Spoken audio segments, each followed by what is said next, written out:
Welcome to the installation, commissioning, and operation guide for the NXC-32 AC contactor. Before starting, please disconnect the power supply and wear insulated gloves and protective goggles. Please prepare wire strippers, crimping tools, appropriately sized wires, wire lugs, screwdrivers, insulated gloves, and a multimeter. Before starting the installation, please carefully read the instructions to ensure that the AC contactor model matches the intended working conditions, and choose a suitable installation location. The technique to installing the NXC-32 is to first align the contactor stopper with the top edge of the rail, then press down to the lower edge to ensure the contactor snaps correctly into the rail. The installation surface should not be tilted more than plus or minus 5 degrees during powered operation.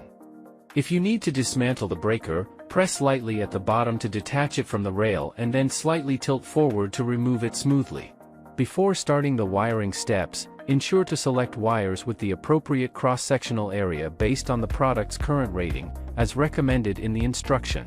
Firstly, when wiring the main circuit, use wire strippers to carefully strip off 11 to 13 mm of insulation from the copper wire, ensuring the exposed copper length is appropriate.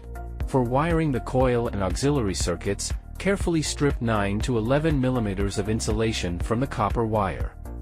Next, use crimping tools to securely crimp the wire lugs to the ends of the copper wires, ensuring a reliable connection.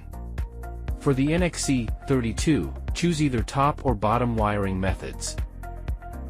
Users should wire according to 1L1, 3L2, 5L3 for main circuit input terminals, 2T1, 4T2, 6T3 for main circuit output terminals, 21, 22 for normally closed auxiliary contact terminals, 13, 14 for normally open auxiliary contact terminals, and A1, A2 for coil terminals.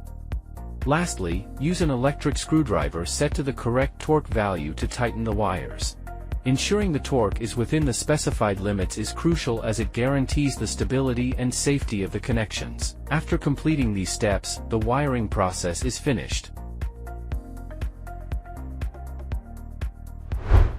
Before powering up, connect the coil to the rated control power supply voltage with the main circuit uncharged, and only put it into operation after testing confirms reliable action.